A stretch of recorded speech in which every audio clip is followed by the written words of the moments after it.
Size అయ్యి తక్కువ rate అమ్మారు సార్ నాకు. ఓకే. ఈ సాగు నాటినాను, రేట్ అయితే అమ్మినాయి కానీ దిగుబడి తక్కువ.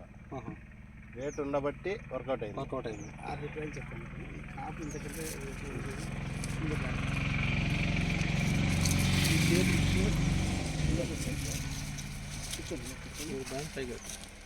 శివశంకర్ రెడ్డి.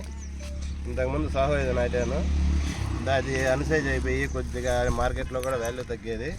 ఈ సాగు యోధా విత్తనం నాటినప్పటి నుండి నాకు మంచి అమౌంట్ వచ్చింది, మార్కెట్లోనే మంచి డిమాండ్ ఉంది దీనికి.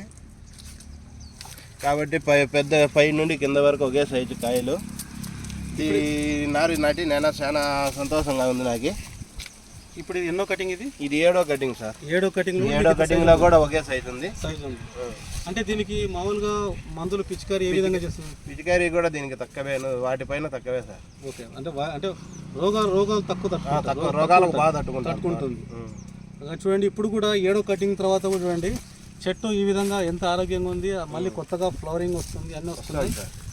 దీనికి ఏమంటే ఈ మధ్య కాలంలో కొద్దిగా వాతావరణం అనుకూలించడం వల్ల కొద్దిగా మంచి ఎక్కువడం వల్ల ఈ విధంగా అయింది. ఇతను మళ్ళీ ఈ విధంగా రెగ్యులర్గా దీన్ని మళ్ళీ నేను చెప్పిన సూచనలు కొన్ని చెప్పాను, ఆ విధంగా తను స్ప్రే చేసుకుంటే మళ్ళీ దాన్ని చేసుకుంటా అని చెప్పాడు.